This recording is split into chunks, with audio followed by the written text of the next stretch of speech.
All right, what's going on, fellas? You guys are joining me for my primary leg day, primary squats, secondary stiff legs from the floor. Just got done doing 2 miles as quick as I could on the stationary bike as my kind of raise the core body temperature holistic warm up. Now we're on to kind of the specific stuff I'm doing right now. I've talked a couple times about how warming up is a specific process, just like a training program is specific to the individual. The warm up should be specific to the individual.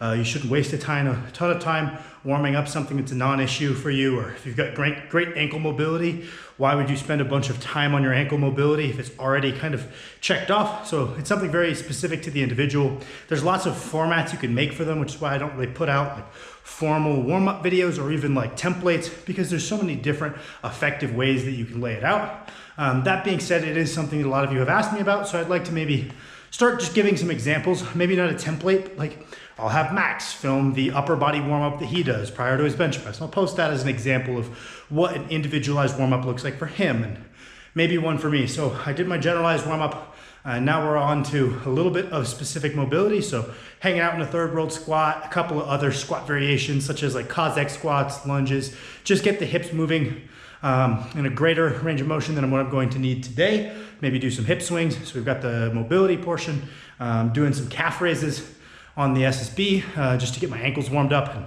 trying to get bigger calves as always. So that'll be something I do just because I've been switching to squatting in flats.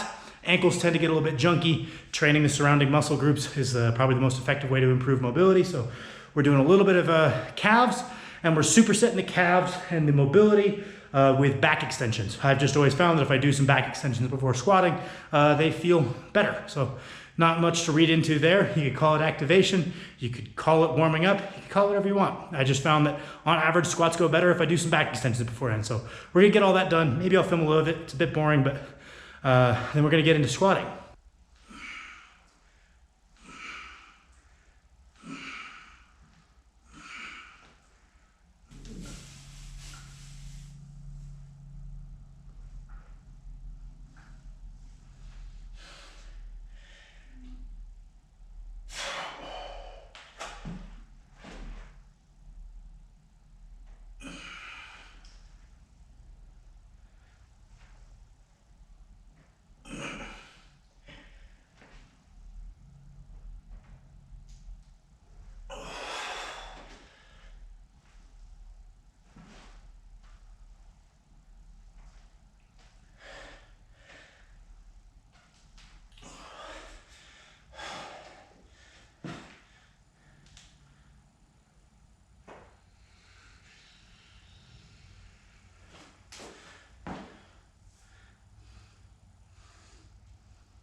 All right, I'm almost through this little warm-up circuit. Feeling pretty good, just about ready to go.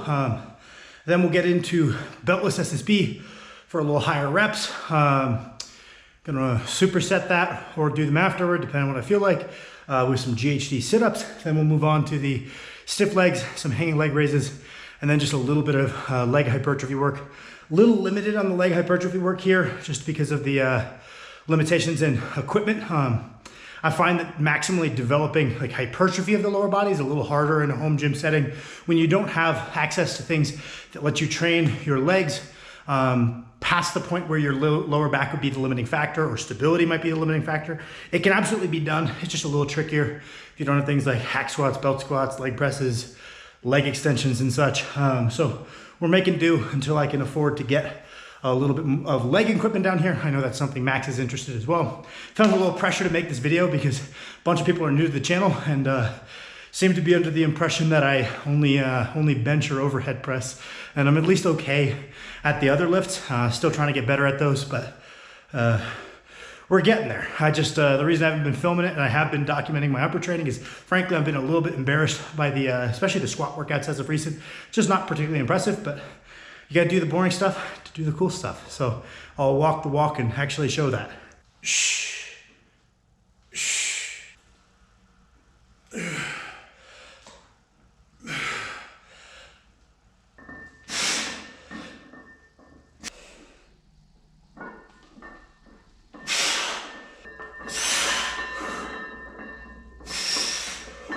Otis is asleep. I'm gonna show you guys him. He looks really funny and cute.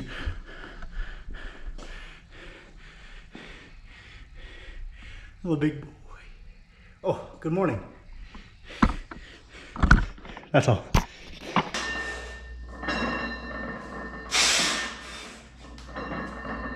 All right, warm-ups went okay.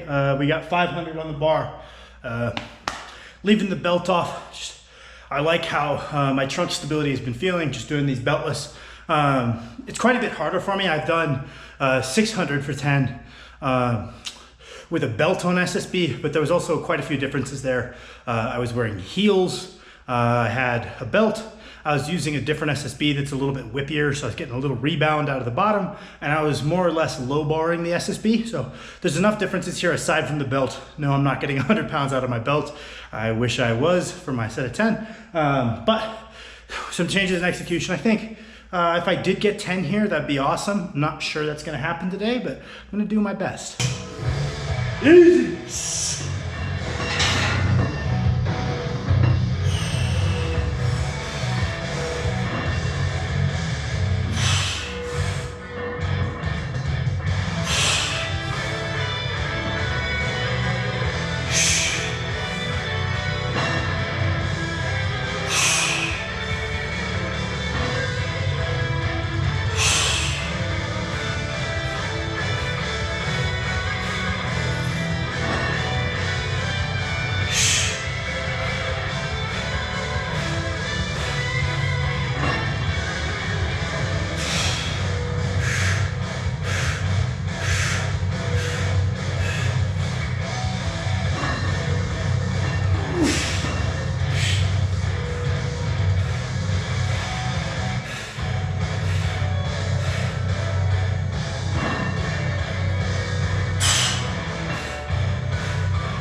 Okay, well, that was hard, but I did it.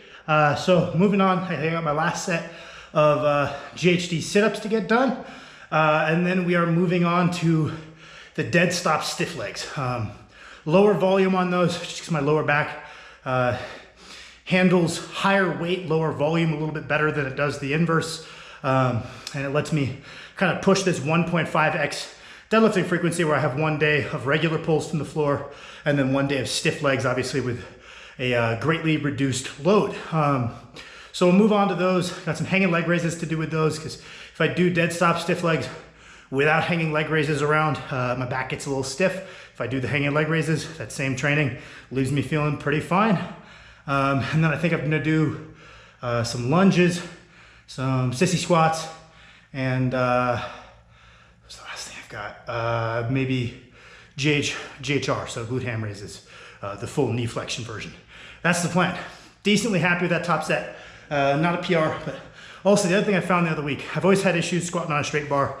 Had some shoulder injuries back when I was doing track. I chucked a javelin without knowing what I'm doing. Kind of had some issues with my shoulders ever since, as well as crippling immobility from benching and overhead pressing all the time. Doing straight bar squats, even high bar, has always left me with a little pain in my arms. And I saw a couple of people, I've seen plenty of people do it with time, but I gave it a try the other day where you do a straight bar, and just like how some people for front squats will put a strap around the bar and grab the strap if they can't front rack, you'll see some really big guys who struggle to get into a back squat position, even with a wide grip, will sometimes put a strap just outside their shoulders and put their hand through like a figure-8 strap. So the bar is sitting across their back as it normally would, but rather than the hands being out here, you get to bring them in here, which, especially having done a lot of SSB squatting, feels really good for me. I'm actually very curious to push those a little bit. We'll see. I'm definitely looking forward to that being maybe a good way to push straight bar squats, because I do think it's a good stimulus that I'm missing out on, that it's different enough from the SSB that it could be beneficial. Yeah, moving on.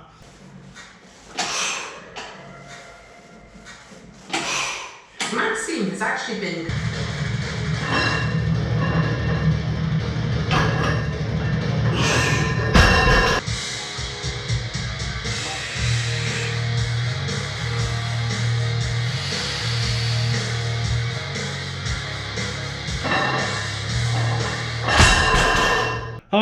so did 415 real quick for a single as my last warm up.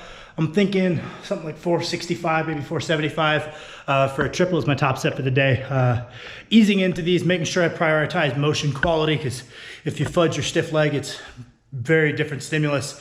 My goal is I would like to do a clean 600-pound stiff leg, which I think is a underrated feat of strength, because A, there's a lot of people that'll fudge their stiff legs if they're doing them heavy as a bit of an ego lift, and B, you have fucking Dan Green taking that for, like I said, an 8 off of a big deficit, very strict, skewing the standards a little bit. But I think a really clean 600-pound stiff leg is better than people think. So I would like to do that.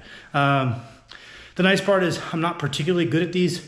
They definitely actually fatigue my lower back quite a bit less due to that decrease in absolute weight compared to regular deadlifts from the floor. So to let me get in this frequency, and I'm happy about it.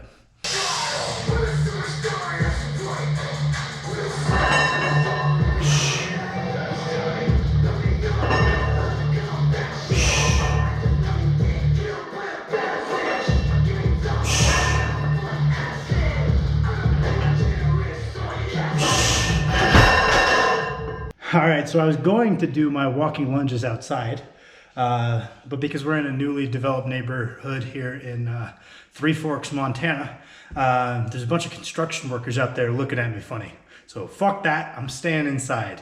So I'm marching around inside, around all this crap in here, gonna get in my volume on the lunges, and then after that, maybe some Sissy Squats and Glute Ham Raises.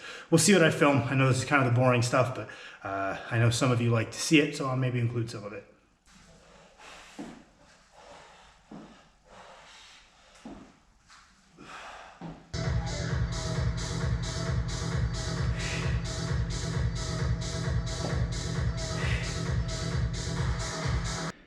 All right, we just finished up 3 work sets of glute ham raises, just getting a little knee flexion training in there. Long ass session. In a perfect world, it would just be my squatting volume and then leg accessories, but because I want to get in that 1.5x deadlift frequency, we got the stiff legs in the middle. I got to do like my movement prep for those because I'm always banged up a little bit. So this training session ended up taking forever, as do my deadlift days where I've got front squats, deadlifts, and then deadlift accessories, so upper back and posterior chain. Those sessions end up taking damn near 3 hours, but hey, somebody's got to do it. So thank you guys for watching.